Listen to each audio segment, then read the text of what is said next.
김만배 씨 얼굴 오랜만에 봅니다. 이제부터 이 얘기 하나하나 만나보겠습니다.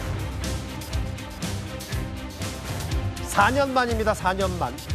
이재명 대통령의 사법 리스크의 핵심으로 꼽혔던 이 대장동 사건 핵심 의혹. 법원의 첫 번째 판단이 오늘 나왔습니다. 아시는 것처럼 이재명 대통령은 이 대장동 사건 관련해서 민간업자들과 같은 혐의로 기소가 돼 있지만 이재명 대통령 취임 이후에 현재 재판은 중지돼 있죠. 오늘 1심의 결론, 5명 모두 유죄입니다. 법 앞에서 만인이 평등하다 헌법 제11조인데요. 단 한 사람만 지금 예외가 되고 있습니다. 받고 있지 않습니다. 대통령이란 이유로. 근데 헌법 어디에도 대통령이 재판 받지 않아도 된다는 말이 없고 현행법상에서는 지금 재판을 반드시 받아야 되는데도 불구하고 지금 대통령은 재판받고 있지 않습니다. 저와 그리고 모든 국민들은 다 이렇게 법의 심판을 받고 있습니다. 단 한 사람만 예외가 되는 것이 이재명 쪽에서 지금 권력을 가지고 유권 무죄, 무권 유죄 이렇게 지금 만들어가고 있는, 그리고 진술들이 바뀌고 있는 권력에 따라서 이런 내용들을 보면서 참담함을 느낍니다. 4년 만에 나는 선고인데 소감 한 말씀 해주시죠. 혹시 검찰 구형량 어떻게 보시나요? 오랜만에 보는 인물들이죠. 지지난 대선 때부터 가장 큰 화두는 바로 이재명 대통령과 관련이 돼 있다던 바로 대장동 사건의 의혹이었는데 1심 결론이 나왔습니다. 호준석 대변인님. 네네. 주요 인물은 김만배, 유동규. 징역 8년, 추징금 428억. 모두 유죄, 구속.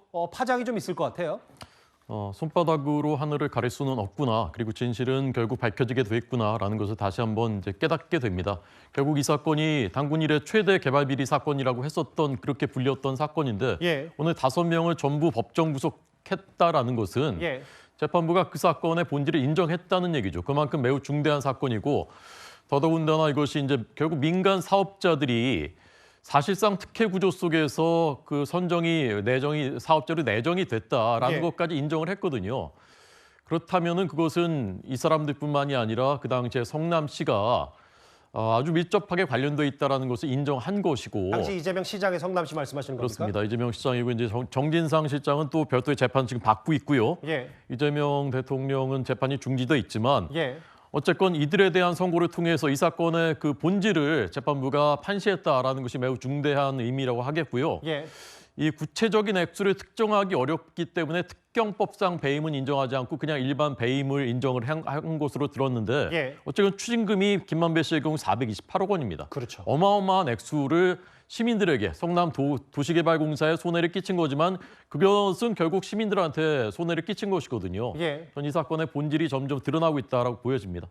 아시는 내용이지만 제가 다시 한번 상기를 시켜드릴게요. 대장동 사건. 이 사업 추진 과정에서 7천억 원대 부당이득, 4천억 원대 성남시에 손해를 끼쳤다 배임, 이겁니다. 화천대유 대주주 김만배 씨 징역 8년에 추징금 428억, 정영혁 회계사 징역 5년.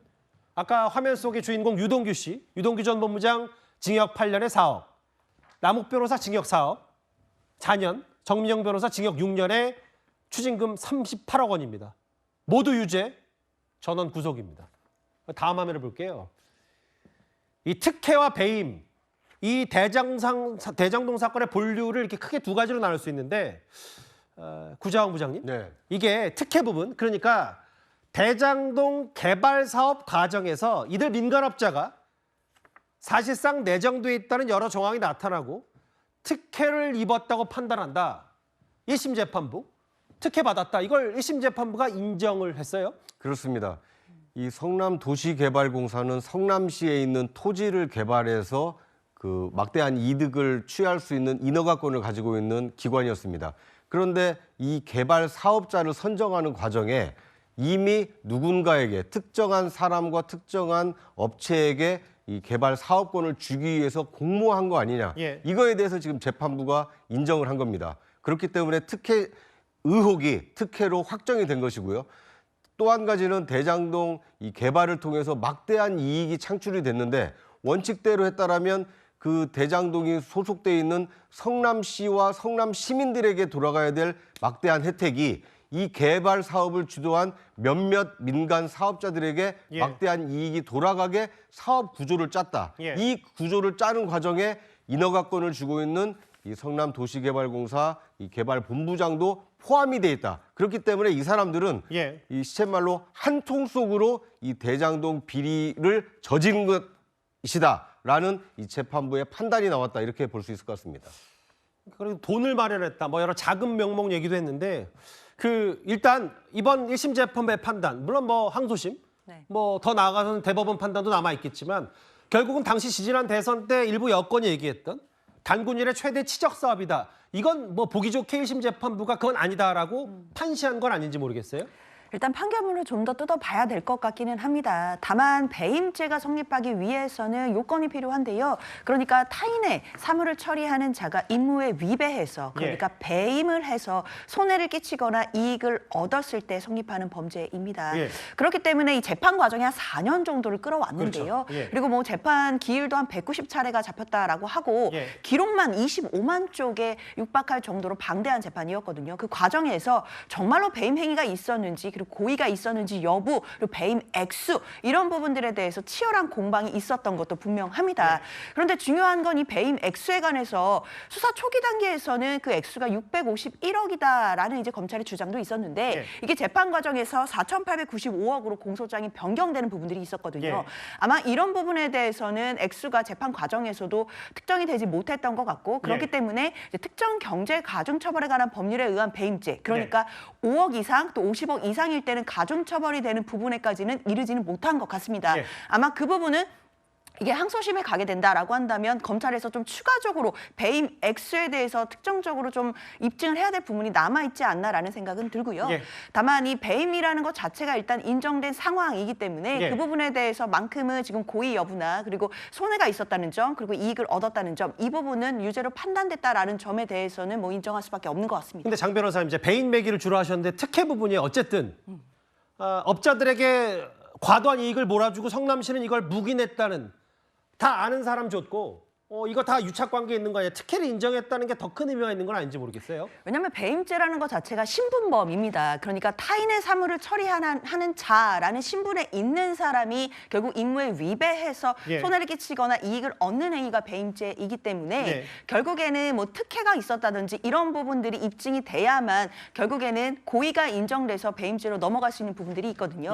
그렇기 때문에 이번 판결을 뭐 아직은 판결문까지 다 보지 않았기 때문에 예단하기는 어렵지만 적어도 그 과정에서 이 사업 과정에서 배임 행위 그러니까 임무를 위배한 행위가 있다라는 부분이 인정을 했고 그 부분은 어느 정도의 특혜가 있었다라는 점도 재판부가 인정한 것으로 봐야겠습니다. 이게 대장동 개발 사업 당시에 이제 성남시가 주했던 민관 합동 대장동 일당과 성남시 유착 의혹 특히 이제 당시 성남 도시개발공사 본부장이었던 유동규 전 본부장 특혜도 특혜지만 배임도 업무상 배임 혐의도 인정됐다. 박성민 비서관 생각은 어떠세요? 네, 뭐 일단은 지금 1심 결과이기 때문에 그리고 이재명 대통령과의 직접적인 연관성에 대해서는 언급됐다라고 알려진 바가 없는 상황이기 때문에 뭐 법적인 사실이 다툼의 여지가 아직은 남아있다 이렇게 볼 수 있을 것 같고요. 다만 여기에 대해서 이제 사실은 유동규 씨를 제외하고는 뭐 성남시와의 어떤 불법적인 유착 가능성에 대해서 전면적으로 다 부정을 했었습니다. 뭐 김만배 씨만 보더라도 이 최종 진술에서 대장동 같은 경우에는 이제 모두가 그 누구도 손해를 입지 않고 모두에게 성공적인 사업이었다 이렇게 이야기를 하기도 했었고 이 외에도 이제 정영학 씨 같은 경우에도 초기에 검찰 진술을 전면적으로 반복하는 그런 일도 있었거든요.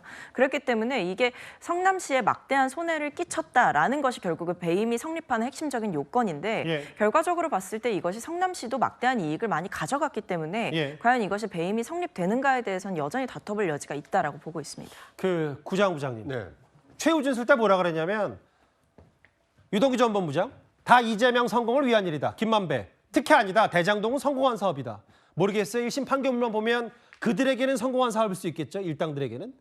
성남시도 막대한 이익을 얻었다. 정영학. 난 아무것도 몰랐다. 지시대로 일만 했다. 정민영. 그리고 남욱 변호사. 난 대장동 사업에서 배제가 됐다. 유동규 전 본부장만 다 이재명 성공을 위해 한 일이다. 그러니까 선거 자금 뭐 이런 것도 유 전 본부장이 주장한 바 있어요. 그렇습니다. 어떻게 보면 당시 성남시장을 맡고 있던 이재명 대통령과 이 대장동 개발에 뛰어든 민간 이 개발 사업자들 사이에 가운데 매개자 역할을 한 사람이 유동규 이 성남도시개발공사 본부장이었습니다. 예. 그런데 그 성남시를 대리해서 그 대장동 개발의 인허가권을 행사했던 유동규 씨가 지금 당시 성남시장이던 이재명 대통령을 위해서 한 일이다 이렇게 진술을 하고 있기 때문에 예. 앞으로 이재명 대통령은 이 재임 중에는 형사소추를 받지 않기 때문에 재판은 중지돼 있습니다만 예. 퇴임 이후에 만약 유동규 씨의 저 진술에 대한 이 재판부 판단 결과에 따라서는 이재명 대통령에 대한 이 대장동 특혜 개발 의혹에 대한 책임이 전가될 수도 있는 상황이기 때문에 예. 오늘 나온 이 대장동 일당들에 대한 이 유죄 판결이 앞으로 이재명 대통령 퇴임 이후에 어떤 영향을 끼칠지 상당히 주목이 되는 상황입니다. 잘 아시다시피 당시 대장동 사업의 최종 결재권자는 바로 성남시장인 이재명 대통령입니다. 최근에 이재명 대통령이 취임 이후에 대장동을 언급한 적이 있습니다. 그 목소리 직접 한번 들어보겠습니다. 담보 방법을 잘 만들어야 될 것 같아요. 이제 못 믿거든요. 그리고 정부 당국자 입장이 바뀌면 또 제가 또 마음이 변할지도 모르잖아요. 이제 이렇게 하면 안 되니까 SPC 구성할 때 그 우선 처분 이익 취득권을 무한군이 갖는 걸로 이렇게 하면 되죠. 원래 그렇게 하는 거예요. 이걸 제가 SPC 전문이잖아요. 대장동. 내가 뭘 해먹는 전문이 아니고. 예? 그래서 거기는 처분 권한을 그쪽이 우선권을 갖는 걸로 뭐 이런 식으로 설계하면 돼요. 물론 지금 대장동 일당과 같은 혐의로 재판에 넘겨졌지만 대통령 취임 이후에 재판은 일단 중지된 상태입니다. 호준석 대변인님. 네네. 그런데 오늘 유동규 전 본부장의 8년을 선고하면서 모든 걸 유 전 본부장이 단독으로 결정하지 않았다. 1심 재판부는 이렇게 판단하고 있거든요. 그거는 재판부뿐만이 아니라 초등학생들도 저는 그 생각할 수 있는 상식인 것 같습니다. 예. 지금 액수가 뭐 수백억, 수천억 이런 단위인데 예. 성남도시개발공사의 기획본부장이 그거를 다 결정했다? 그것을 믿을 사람이 어디 있겠습니까? 삼척동자도 믿지 않을 얘기죠. 결국 최종 결재권자가 누구냐?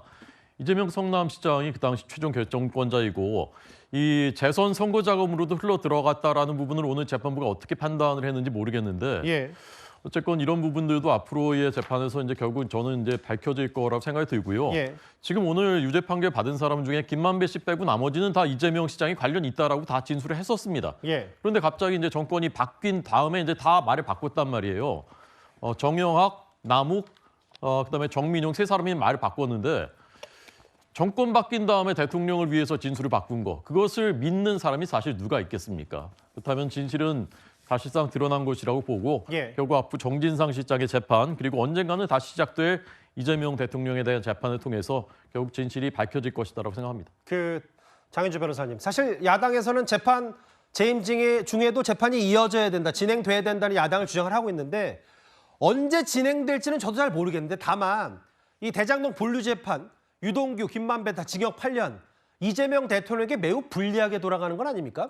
그렇게 단정하기는 어려울 것 같습니다. 일단 지금 민간업자들에게 주로 나온 선고라고 봐야 될 것 같고 예. 또 1심 선고에 지나지 않기 때문에 아마 또 항소를 하게 된다라고 한다면 법리적으로 또 치열하게 다툴 부분이 있다라고 보입니다. 특히 배임죄 같은 경우에는 사실상 그 요건이 좀 모호하다라는 지적들이 있고 이 배임의 고의를 판단하는 것이 사실은 종이 한 장 차이이기도 합니다. 예. 그러니까 사업적인 판단 또는 경영상의 판단이었는지 아니면 손해를 끼치기 위한 배임의 고의로 한 판단이었는지 이런 부분들을 판단하는 것은 사실상 굉장히 또 치밀한 영역이고 또 예. 어느 때는 굉장히 모호한 경계선에 있기도 합니다. 예. 따라서 아마 항소심에 가서도 법리적으로 크게 다툼이 저는 있을 거다라는 생각도 들고요. 예. 뿐만 아니라 뭐 이재명 대통령과의 관련된 부분도 판결에 언급된 것이 뭐 전혀 없는 상황이기 때문에 예. 지금 이번 사건 또 이번 판결을 놓고 또는 이제 항소심 재판이나 이런 과정들을 두고 바로 이재명 대통령 사건과 직접적으로 연결있다거나 또는 영향이 있다거나 이렇게 보긴 부족할 것 같습니다.